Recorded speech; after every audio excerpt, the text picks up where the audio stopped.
Hey, what up, y'all? This is your boy Ken. You're watching The View from the Game. Thank you for tuning in. If you're on Instagram, you watch me live. I am the actual man behind the Instagram. Yes, I do answer my DMs. When you DMing me. Hey, but check this out, man. While I got your attention, make sure you go get my book, The 48 Laws of Game. That's right, The 48 Laws of Game. You can get it at audible.com. All you got to do is type my name, Pimpin' Ken, when you get to audible.com. And this book, as well as my other book, The Art of Human Chess. This is the book everybody's talking about. This is the book that your daddy should have taught you about. Everything that your daddy didn't teach you the game, it's in this book right here. And The Art of Human Chess, a study guide to win, teach you how to maneuver, teach you how to finesse, teach you how to play chess, teach you how to outsmart your enemy.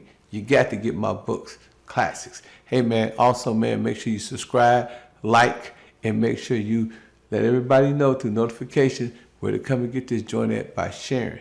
And also, I am also the proprietor and the owner of HHF Mag, HHF Clothing, HHF Awards, and HHF Radio.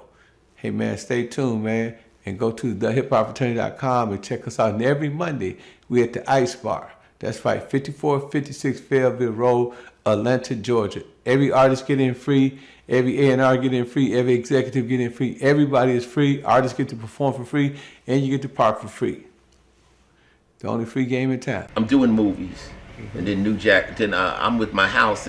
Here's some player shit. I'm at my house with Fab Five Freddy in Hollywood Hills. Fab Five Freddy's looking at my roof like the Mac. Talking about, nigga, you need to make a planetarium here so you can tell the hoes the constellations. And so because see, pimping or not, everything I do is pimping. Right. So even though whether I got hoes on the track or not, all our dialogue is pimping. Everything we talk about is how nigga, yeah, you should have the bitches and have the money up. We talking this shit like we act. So Andre Harrell, rest in peace, calls and says, "Oh, you over Ice-T's house? Tell that nigga he need to be on New York Undercover."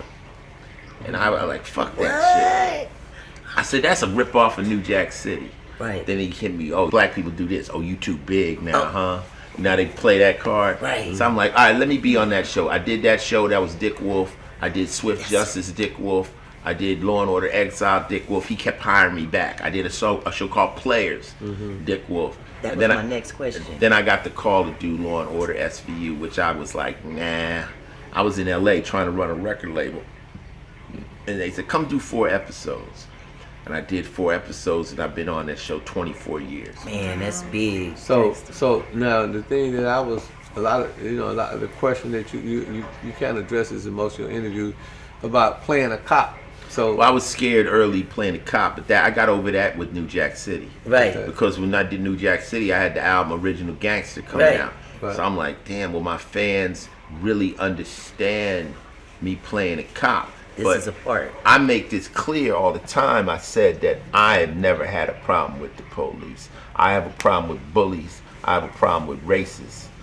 I knew when I was breaking the law that they were just doing their job. Right. I never looked at the cops as the enemy. I looked at the cops as the opponent. They're the opponent. We hustling. They out there. They doing their job. We got to play against them. We got to outsmart them. But they're not the enemy. The enemy is somebody that's out there really trying to hurt you and kill you. So I was like, and like I was telling my man earlier, I was telling H, if you drug dealer, right? Mm-hmm. The illegality of the game you're in creates the margin. If you make cocaine legal, the shit's worthless. It has to be illegal. So the cops have to be there. They're part of this. They're essential part of the game to make this a valuable commodity. So we gonna rob this bank, all of us.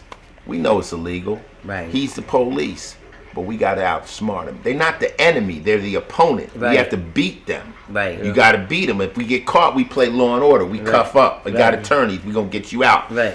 Seems when you out on the streets, you on the track, the pimp said, look, you go to jail, we get you right out. We're playing a game against them, but that's what the pimp said. They said a pimp got a job to do, hoes got a job to do, and the police got a job to do. We ain't mad at them. And we're not mad at them. We just have to, you got to work around them. Right. So therefore, when it was time for me to play the cop, I had no problem with cops.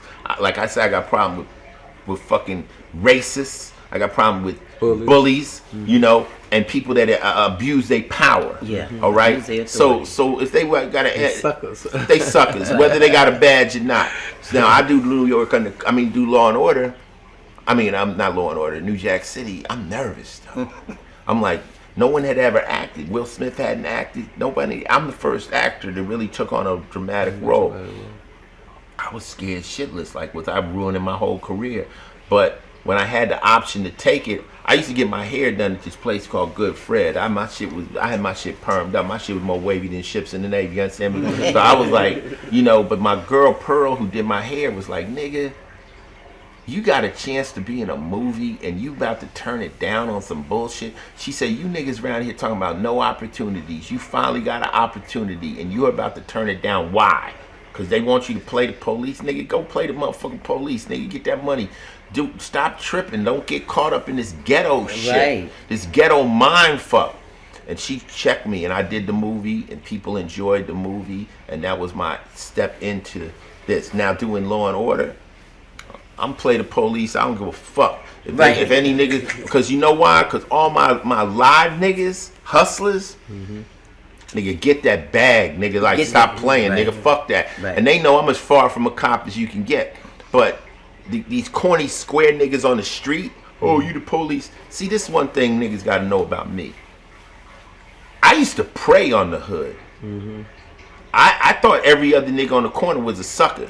I was one of them niggas. Like, we rolling Benzes, we sharp, we looking cool, we wearing Fila, we got jewels on and shit. Them niggas was all marks to us. Right. Every fucking body was a mark. Man, if you wasn't with my clique, you was a mark. Right. That's how we felt. We break them, we cheat them in dice, everything. We was all suckers. So for me now at this point to let the hood dictate what I do, I never let the hood tell me what to do. That's how I got out the fucking hood. You know what I found though, Ice? That the roads you take to get to your destiny is never the ones that lead you there. It's your detours. Yeah. You know, because I never ever thought that I would be a literary agent, and I never thought that, even But let's say that again. the roads that This you is take, Daily Game. the roads that you take to get to your destiny is not the ones that get you there. It's your detours. You know, like how you think you're gonna go this way. Like that one, right? And all of a sudden, bam, something happened in your life that changed the trajectory of your whole way of life. And I think that's what Law and Order was for you. You probably thought that I'm gonna be this big rapper, I'm gonna do this, and here it is, the longest lasting actor in history. Well, you know what it is? It's my second reincarnation. Like, you know how you have it's a second reincarnation because I lived a full musical career. I had 6 consecutive gold and platinum albums, had a house up in Hollywood Hills. I had everything. I ran that gauntlet, and then now I was able to jump into another one, acting. So this is like my second life, and 24 years in this life. You dig what I'm saying? So I don't know what my next one's going to be. That's motivation. Okay. So much. After I ask this last question, I'm going to turn over the floor to you, Sister Martina. Give me that NAACP. So read that, Brother James. 33rd NAACP Image Award, Outstanding Supporting Actor in the Drama Series, Ice-T, Law and Order Special Victims Unit. Bam. So let me see that, man. Now, we know Thurgood Marshall, we know Carter G. Woodson, maybe even Frederick Douglass. These brothers, they stood for justice. They stood for peace. They was involved in the civil rights movement. A lot of but even Benjamin Crunk right now, he's a brother. He's a member. He's down with the NAACP. A lot of brothers, it was a lot of people that died behind this organization. And here it is, you once had a song called Cop Killer, and now you're being awarded for being on Law and Order. And man, and by one of the most prestigious organizations in our community. Listen, man. Listen, all this stuff comes from just being honest to myself. Right. I've been honest to myself. So, when I was doing what we consider negative shit, I was that. You ever see the movie Fargo? Yes. Fargo. There's a great line in it. They asked him something, and he said, "The best line. I used this many times. It seemed like the right thing to do at the time." Yeah. So based on where I was in my life, some of the decisions I made seemed like the right thing to do at the time. And there's no other defense other than that. That was the intelligence I had. That's what the situation I was in. These are the people I was hanging with. And I made some decisions that maybe today I wouldn't make. But at that time, that's how I felt I had to handle that situation. But I've always tried to be true and honest to myself at the moment. So if you met me when I was 15 or 16 or 17, I was a savage. Right. You know, I was mad. I was angry. I ain't got no parents. I can see the eyes. Fuck these niggas. Nigga, I'm like, I had to be like that because I come from the hood. You gonna be either prey or predator. Right. So they want to prey on a light-skinned nigga with light eyes. Right. So I'm about to become the predator. Right. Yeah. So I had to act out, and I had to get my niggas behind me, and I had to seem a little So wild. the jungle was full of hunters that hunt Right. the hunters. 50 Cent said it ain't how this what the Ice-T that I became is not how my mama raised me, it's how the hood made me. Right. I'm not that guy. So now I've regressed back to who I really am. You come over my house, it's wonderful. You got fish aquariums, you Yes, got like beautiful. this is what I wanted the whole time. But when you down in the mud, then you have to be whatever they are if you want to survive. So I survived it. But nigga, I'm not really with all that shit no more. You know, I'm not with So it it. used to be the survival of the fittest, but when you're in the hood, it's the survival of the slickest. Right.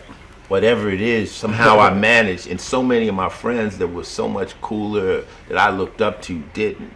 You know, rest in peace, Kenny Red, people like that I really loved and stuff. And I remember when he had COVID and he was calling me and all this different type of stuff.